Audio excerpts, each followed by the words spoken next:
There was once a brave young boy called Jack. He lived with his mother in a small wooden cottage, and their only valuable possession was an old milk cow. One day, the mother said, "It's no good, Jack. The cupboard is bare and my purse is empty. We will have to sell the cow to buy some food. Take her to market," she told Jack, "and make sure you get a good price for her." So Jack set out to market with the cow. Before too long, he met a strange man in the road. "Where are you going with such a fine cow?" asked the man, and Jack told him he was taking the cow to market. "Sell your cow to me. I will pay you well. Look," said the man. The man opened his hand and showed Jack some giant beans.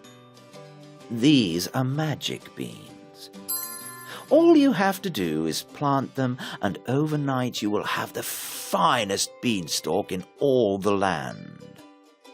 Jack was excited and shook hands with the man and handed over the cow.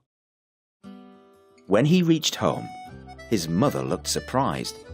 "Back so soon, Jack? Did you get a good price for our cow?"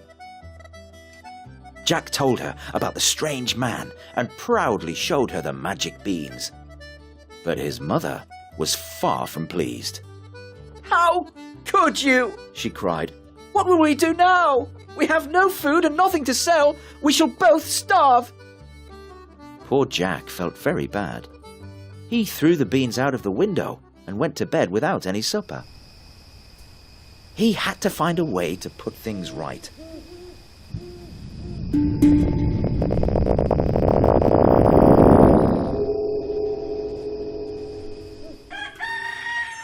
When Jack woke the next morning, there was a strange green light in his room.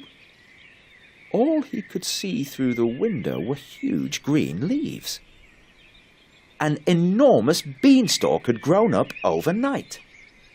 The old man was right, Jack thought. These really are magic beans. I must see where the beanstalk ends. Quickly, Jack got dressed and climbed out of the window onto the beanstalk. Higher and higher Jack climbed until, at last, he reached the top and found himself in a strange new land. He could see a huge castle and smell the most delicious breakfast. But when he knocked on the enormous castle door, a giant woman peered down at him and shouted, "What are you doing here, boy?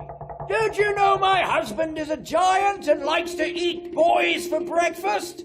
I might put you in the frying pan and serve you with his bacon." "Oh, please don't let him eat me," pleaded Jack.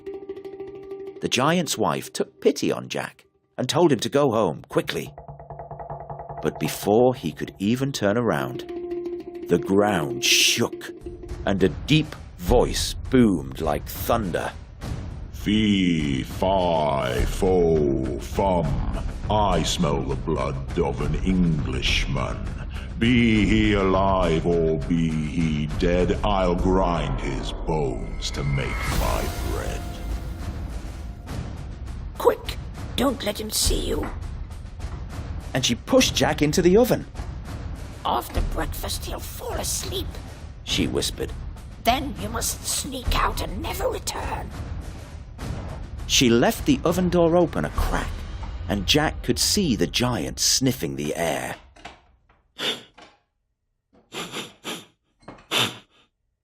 The giant gobbled up his breakfast and drank a bucketful of sweet tea. Then he fetched 2 giant bags of gold from a cupboard and started counting his money. Before long, he fell asleep at the table. Quietly, Jack crept out of the oven. He picked up 2 of the giant gold coins and tucked them under his arms. Then he ran as fast as he could to the top of the beanstalk. He threw down the gold coins and climbed quickly after them. Jack and his mother used the gold to buy food, and for a long time they lived quite well. But the day came when the money ran out, and Jack decided to climb the beanstalk again. It was all the same as before.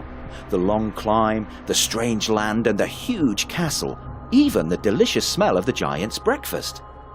But this time, the giant's wife was not so friendly. I know you, She said.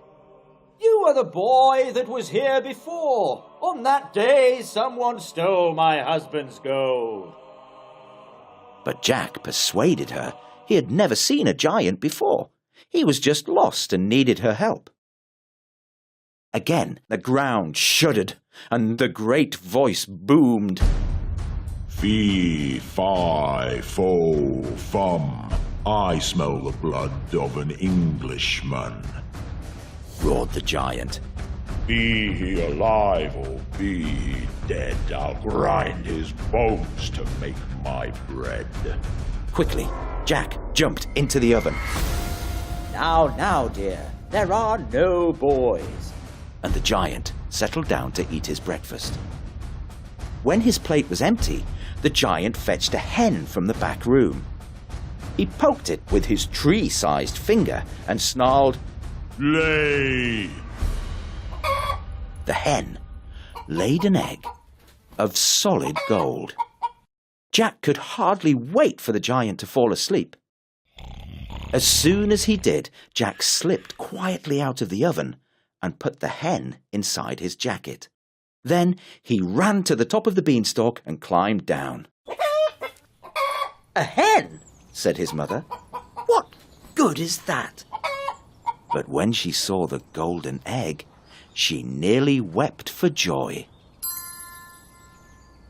Jack and his mother now lived in great luxury. But Jack became bored and craved adventure. He decided to climb the beanstalk again. This time, he slipped into the kitchen without the giant's wife seeing him and hid. He watched the giant's wife make breakfast, and then he heard the giant's roar. Fee, fi, fo, fum. I smell the blood of an Englishman. Be he alive or be he dead, I'll grind his bones to make my bread. There are no boys here. Said his wife. If I ever see a boy again, I will be certain to cook him for your dinner. And just to be sure, she looked in the oven. Jack was very glad he was not in the oven. At last, the giant seemed satisfied. After he had eaten, he told his wife to fetch his harp. When the giant said, Play. the harp played the most beautiful melodies.